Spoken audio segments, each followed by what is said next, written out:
The screams echoed through Maple Grove's peaceful cul-de-sac, like shattered glass against concrete. 10-year-old Benny Martinez ran barefoot across the warm asphalt, his chubby legs pumping desperately as his breath came in ragged gasps. Behind him, a woman in a crisp blue HOA enforcement uniform sprinted with surprising speed, a black baton gleaming in her raised hand. "Stop running, you little menace!" Karen Whitmore's voice cracked with fury as she leaped over a fallen folding chair, her sensible black shoes slapping against the pavement. "You're disturbing the peace!" The Saturday afternoon block party had transformed from suburban bliss into chaos in mere minutes. Red plastic cups scattered across driveways. A hamburger sizzled forgotten on a smoking grill. Children who had been laughing moments before now pressed against their parents' legs, eyes wide with terror. Benny's lungs burned as he rounded the corner of the Henderson house, his bare feet finding purchase on the grass. His Superman t-shirt clung to his sweaty back, and tears streamed down his flushed cheeks. He could hear Karen gaining on him, her labored breathing growing closer. "Please," he gasped, not daring to look back. "I wasn't doing anything wrong." 20 minutes earlier, the Maple Grove Community Association's annual summer block party had been proceeding exactly as planned. Martha Chen had arrived at noon sharp with her famous potato salad. The Johnson twins were manning the lemonade stand with military precision. Children darted between the adults like colorful fish, their laughter mixing with the steady hum of conversation and the distant sound of a lawnmower. Benny had been helping his parents, Rosa and Miguel Martinez, set up folding tables near the community mailboxes. His mother had smoothed his unruly black hair and reminded him to stay close. His father had pressed a $5 bill into his palm for the lemonade stand. "Be good, mijo," Rosa had said, adjusting his collar. "And don't run around too much in this heat." But when his friend Tyler Stevens had challenged him to a game of tag, Benny couldn't resist. The two boys had been best friends since kindergarten, bonding over their shared love of superhero movies and their mutual struggle with playground bullies who called them the Fat Kids. Today, surrounded by the festive atmosphere of the block party, they felt invincible. "You're it!" Tyler had shouted, tapping Benny's shoulder before sprinting toward the playground equipment that had been temporarily set up in the street. Benny had laughed and given chase, his sneakers pounding against the asphalt in a steady rhythm. The sun beat down on his shoulders, and he felt the familiar joy that came with running free, unburdened by the stares and whispers that usually followed him at school. That's when Karen Whitmore had noticed him. Karen stood 5'8" in her regulation HOA enforcement uniform, complete with a badge that read Community Standards Officer and a utility belt that held her radio, citation book, and the telescoping baton she'd purchased online after attending a single weekend security training course. She'd been patrolling the block party with the self-importance of a general inspecting troops, clipboard in hand, looking for violations. The sound of Benny's footsteps had made her stop mid-stride. She turned toward the noise, her pale blue eyes narrowing as they focused on the running boy. Each footfall seemed to echo in her ears like thunder, and she felt her jaw clench with irritation. "Excuse me," she called out, her voice cutting through the ambient chatter. "Young man, stop running immediately." Benny hadn't heard her over his own laughter and the sound of Tyler calling his name from behind a card table loaded with homemade cookies. He continued his pursuit, his heavy breathing mixing with giggles as he closed the distance between himself and his friend. Karen's face flushed red. She strode toward the boys with purposeful steps, her clipboard clutched against her chest like armor. "I said stop running!" This time, Benny heard her. He slowed to a walk, confusion replacing the joy on his round face. Tyler peeked out from behind the cookie table, equally bewildered. "Ma'am," Benny asked, wiping sweat from his forehead with the back of his hand. Karen approached him with the measured pace of a predator stalking prey. The conversations around them began to quiet, as other parents and neighbors turned to watch the interaction. "Your footsteps," Karen said, her voice tight with barely controlled anger, "are disturbing the peace of this community event. The sound is threatening and inappropriate for a family gathering." Benny blinked in confusion. "I was just playing tag with Tyler. My parents said it was okay." "I don't care what your parents said," Karen snapped. "I am the community standards officer for this neighborhood, and I'm telling you to stop running. The noise you're making is unacceptable." Miguel Martinez, who had been arranging folding chairs nearby, approached the scene with concern etched on his weathered face. "Is there a problem here?" Karen turned to face him, her chin raised defiantly. "Your son is being disruptive. I've asked him to stop running, and I expect compliance." Miguel's expression hardened. "He's playing with his friend. This is a children's party as much as it is for adults." The HOA guidelines clearly state that excessive noise is prohibited during community events, Karen replied, consulting her clipboard with exaggerated importance. Section 4.7b specifically addresses disruptive behavior. "He's a kid playing tag," Miguel said, his voice rising slightly. "There's nothing disruptive about it." Karen's eyes flashed with indignation. "Are you questioning my authority? Because I can cite you for interfering with official HOA business?" The tension in the air was palpable now. Other parents had begun to gather, forming a loose circle around the confrontation. Some looked uncomfortable, others openly hostile toward Karen's aggressive stance. Benny tugged on his father's sleeve.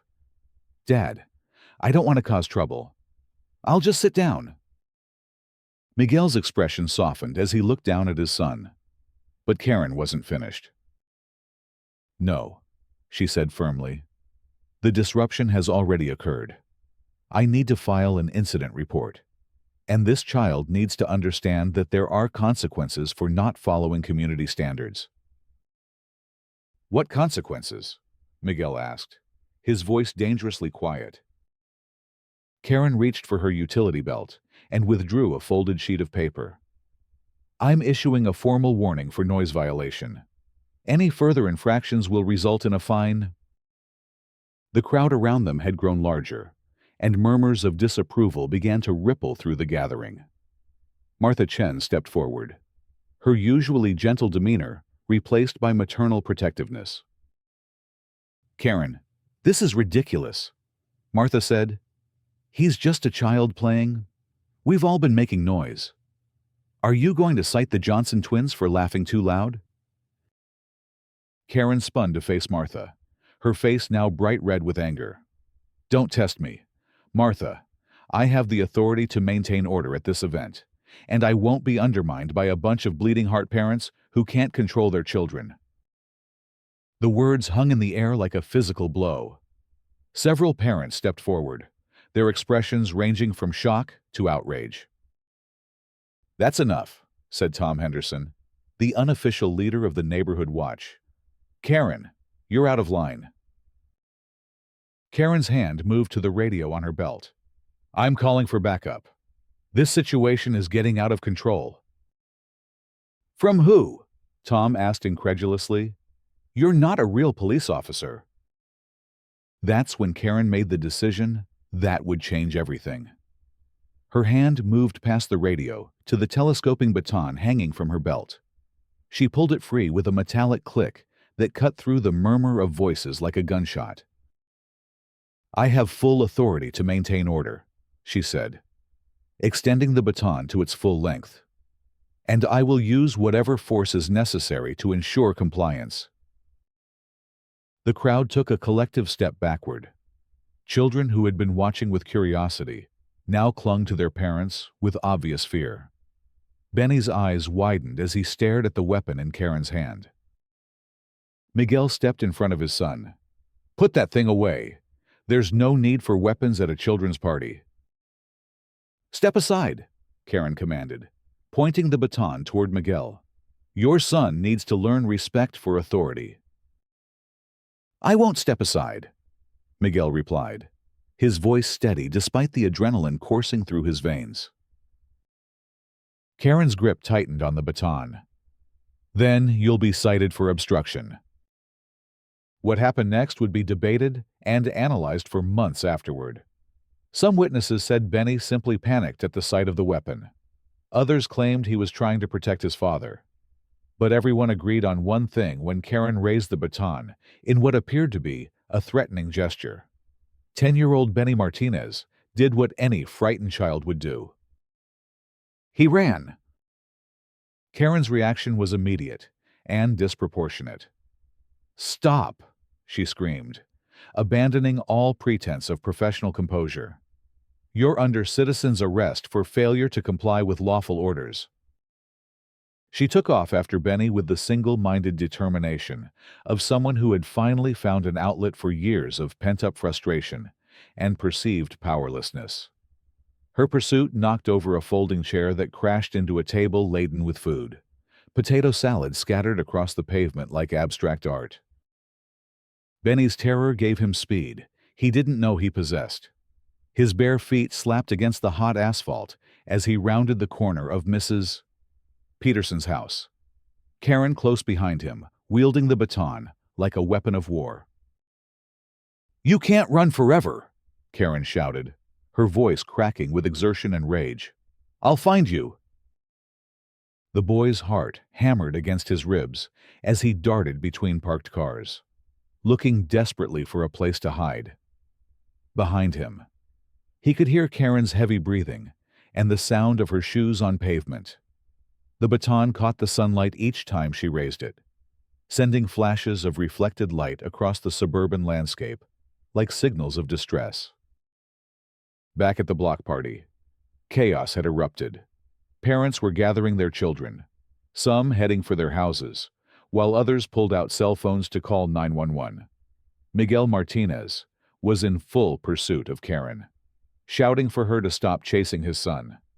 Rosa had emerged from behind the serving table, her face pale with terror.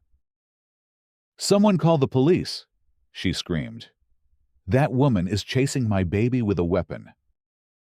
Martha Chen was already on her phone with emergency services, her voice shaking as she described the situation to the dispatcher. "Yes, it's a community event on Maple Grove Circle. An HOA officer is chasing a 10-year-old boy with some kind of baton or club.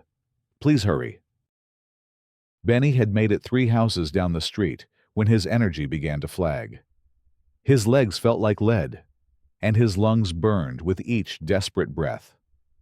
The Superman logo on his t-shirt was soaked with sweat, and tears streamed down his cheeks as he realized Karen was still gaining on him.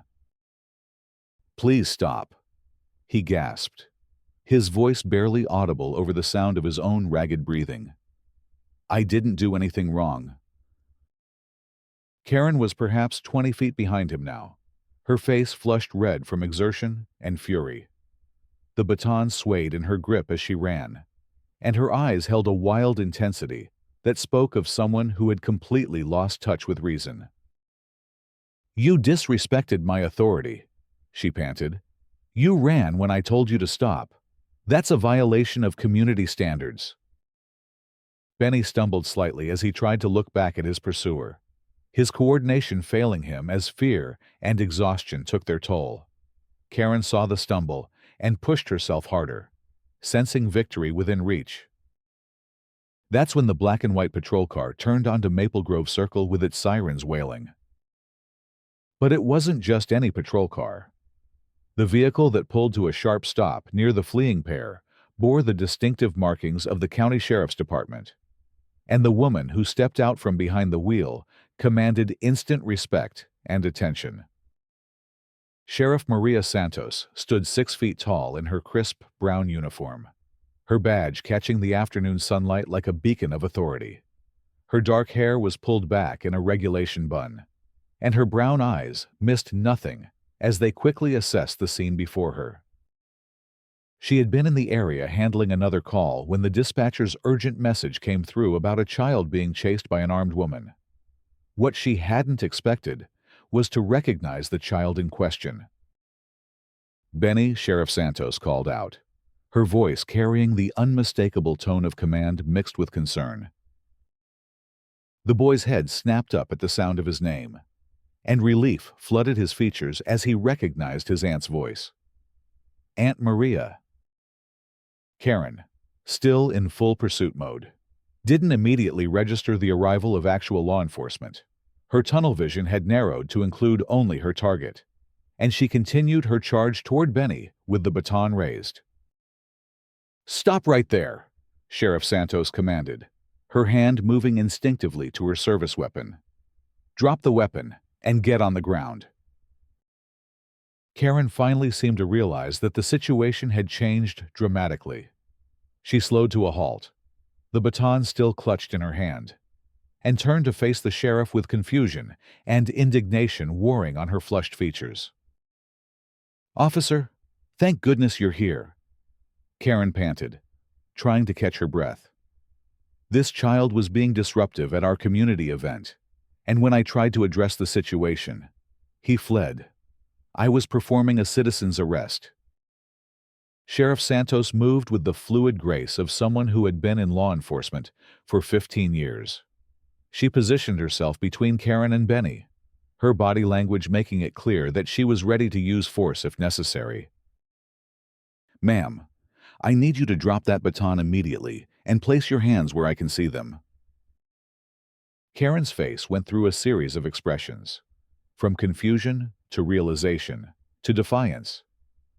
"I am a community standards officer with full authority to maintain order in this neighborhood. I don't answer to county law enforcement for matters within HOA jurisdiction." Sheriff Santos's expression hardened. "Ma'am, you are currently in violation of multiple state laws, including child endangerment and assault with a weapon. The baton. Now."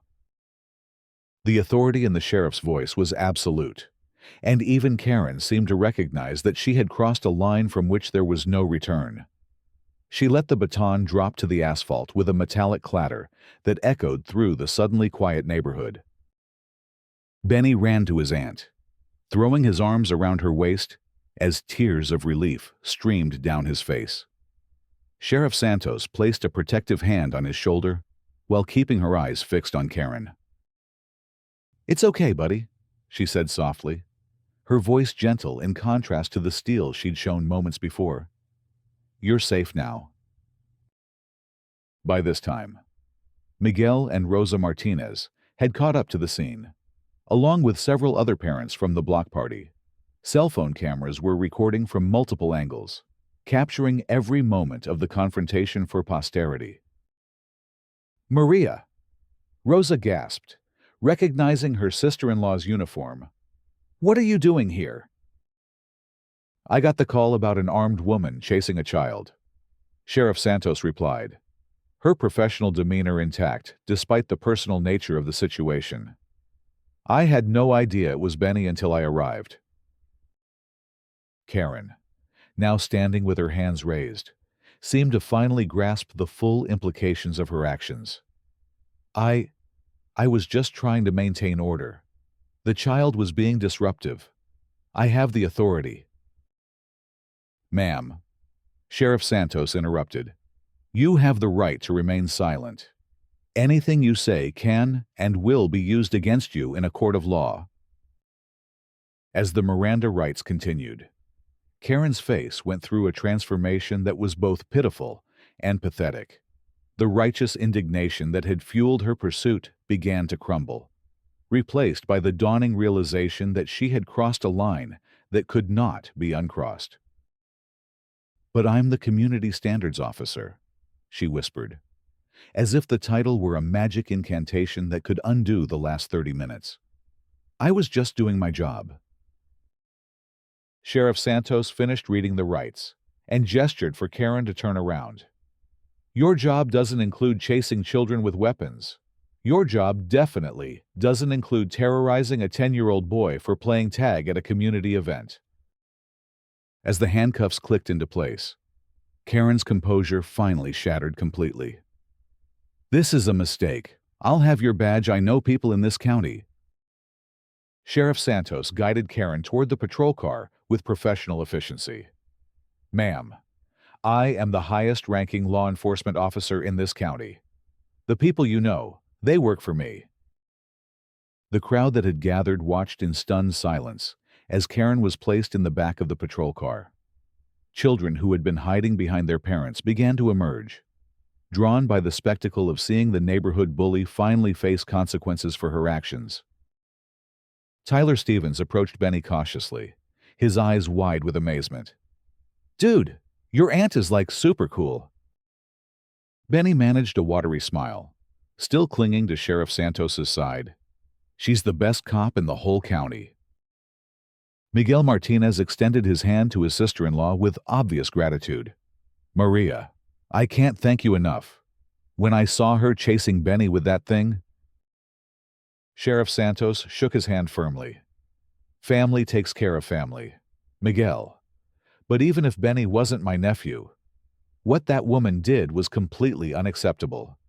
No child should ever be terrorized like that, especially not at a community event that's supposed to be safe and fun." Rosa wrapped her arms around both her son and her sister-in-law, tears streaming down her face. "I was so scared. I thought she was going to hurt him." "She won't hurt anyone," Sheriff Santos assured her. "I'm going to make sure of that." As word spread through the neighborhood about what had transpired, more residents began to approach the scene. Many of them had stories of their own about Karen's overzealous enforcement tactics, complaints they had filed with the HOA board, and incidents that had made them uncomfortable but hadn't quite crossed the line into criminal behavior. Tom Henderson, still shaken by what he had witnessed, approached Sheriff Santos with obvious concern. "Sheriff, I want you to know that what happened here today doesn't represent the values of our community. We've been having problems with Karen for months, but the HOA board kept backing her up." Sheriff Santos nodded thoughtfully. "I'll need statements from everyone who witnessed what happened. And, Mr. Henderson, I think it's time your community had a serious conversation about the difference between maintaining standards and terrorizing residents." Martha Chen stepped forward, her usual reserved demeanor replaced by righteous anger. "Sheriff, that woman has been a menace to this neighborhood for months. She's harassed elderly residents about their lawn care, threatened families with fines for children's sidewalk chalk art, and made life miserable for anyone who doesn't meet her arbitrary standards." Other residents began to share their own experiences, painting a picture of systematic harassment and abuse of power that went far beyond the day's incident. Sheriff Santos listened carefully, taking notes and promising a thorough investigation. As the immediate crisis passed and statements were taken, the community began to process what had happened. The block party, which had started as a celebration of neighborhood unity, had turned into something much more significant, a reckoning with the toxic dynamics that had been poisoning their community for months.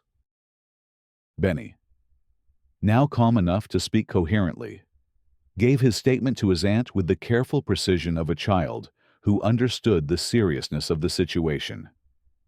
"She said my footsteps sounded threatening, and when I asked what that meant, she got really mad.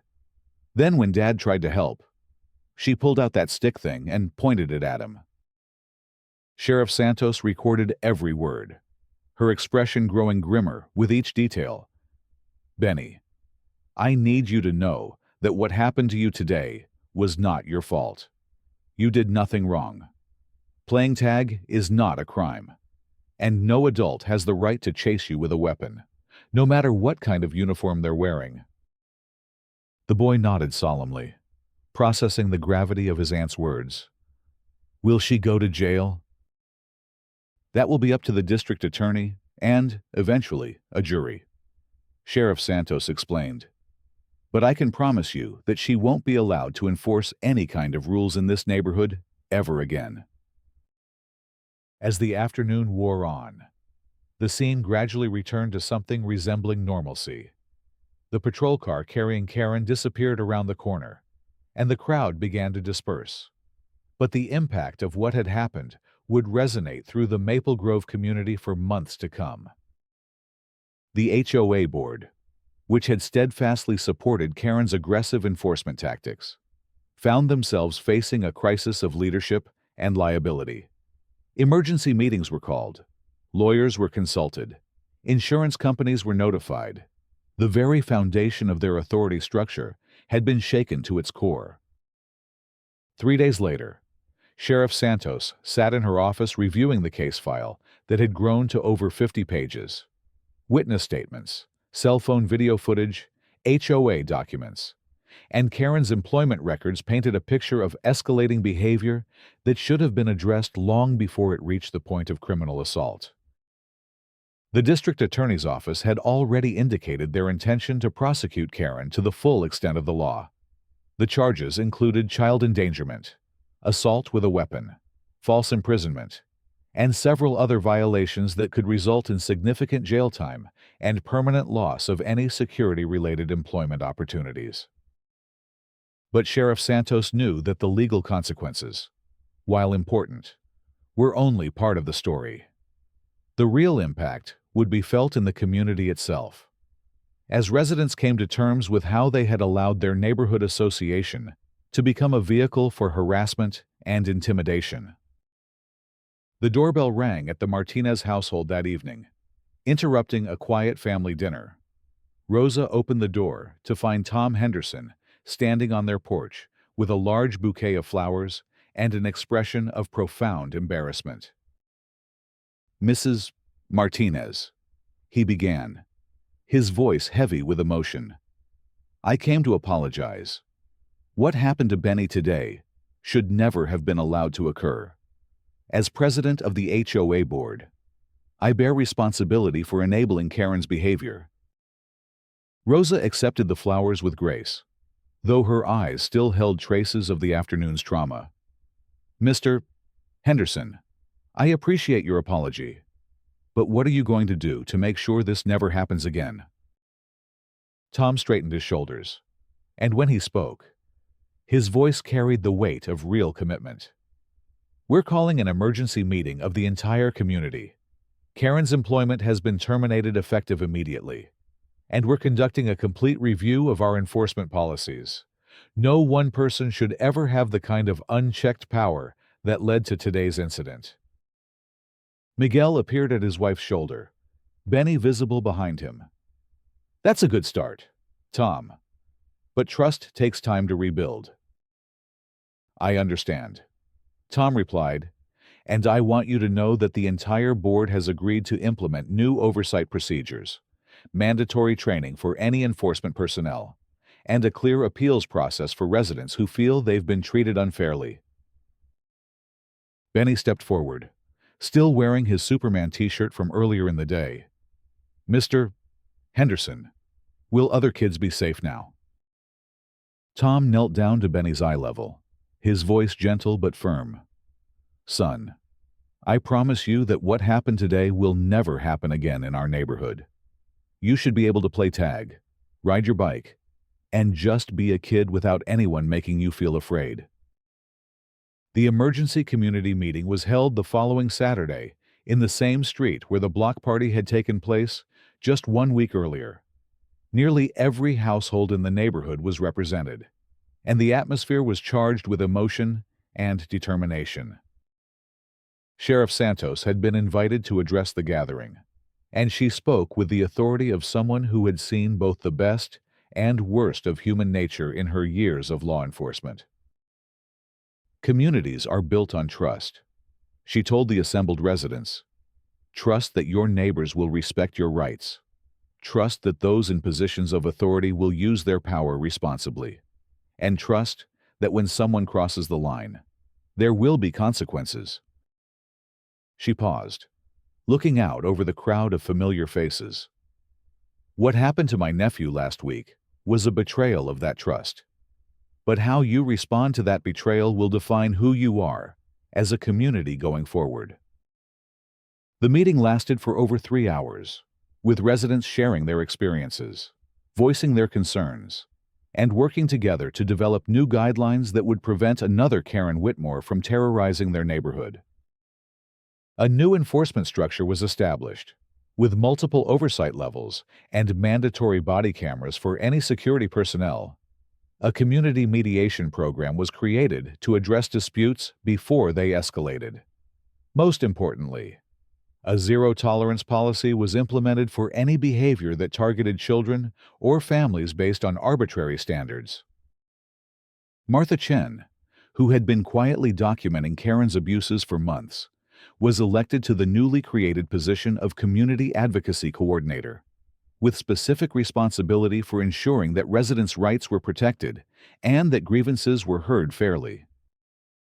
As the weeks passed, the Maple Grove community began to heal from the trauma of that Saturday afternoon. Children returned to playing freely in the streets and common areas. Parents relaxed their vigilance.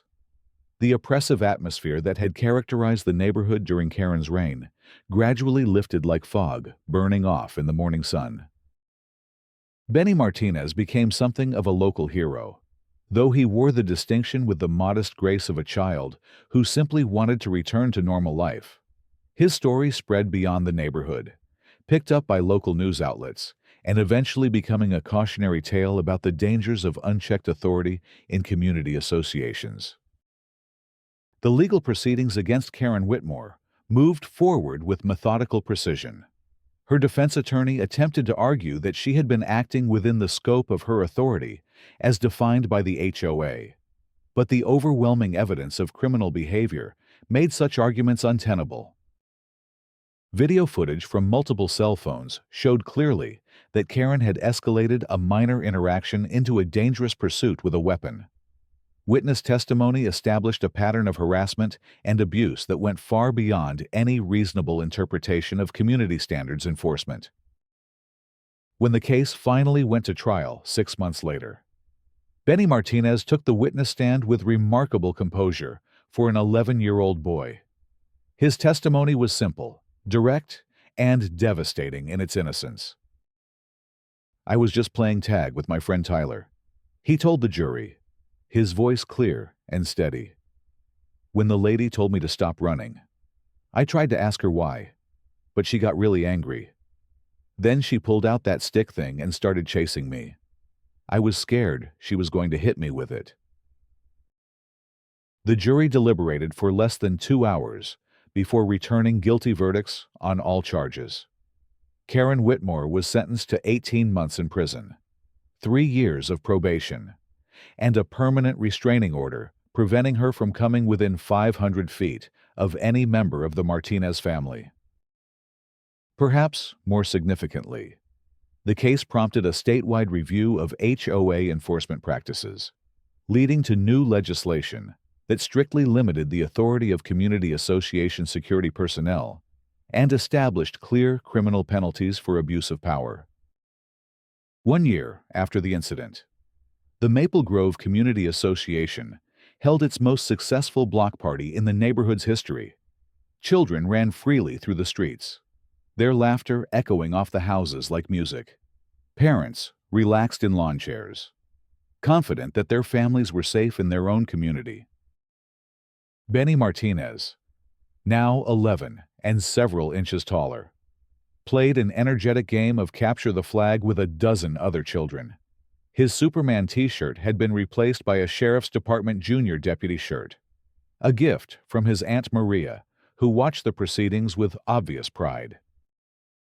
Tom Henderson approached Sheriff Santos as she helped herself to a hamburger from the community grill. "Sheriff, I can't thank you enough for what you did that day, and for helping us rebuild our community afterward." Sheriff Santos smiled, watching her nephew dive dramatically behind a car in pursuit of the flag. "Tom, I didn't rebuild your community. You all did that yourselves. I just made sure the person who was poisoning it couldn't do any more damage." Martha Chen joined the conversation. her arms full of empty plates she was collecting from the various food stations. "You know, it's funny how much more we all enjoy these gatherings now. It's like we can finally breathe freely in our own neighborhood." "That's what community is supposed to feel like," Sheriff Santos replied. "Safe, welcoming, and focused on bringing people together instead of driving them apart." As the afternoon wore on and the sun began to set over Maple Grove Circle, the residents of the neighborhood settled into the comfortable rhythm of genuine community fellowship. Children played without fear. Parents talked without tension. Neighbors helped neighbors with the easy grace of people who trusted each other. Benny Martinez collapsed onto the grass next to his aunt's chair, exhausted but happy from the afternoon's activities. "Aunt Maria, do you think Karen will ever come back?" Sheriff Santos looked down at her nephew with the serious expression she reserved for important conversations. "No, buddy. She can't come back here. But even if she could, I don't think she'd want to. She learned that there are consequences when adults hurt children, and I think that lesson is going to stay with her for a very long time." Benny nodded thoughtfully, processing this information with the gravity of a child who had experienced adult cruelty firsthand and lived to see justice prevail.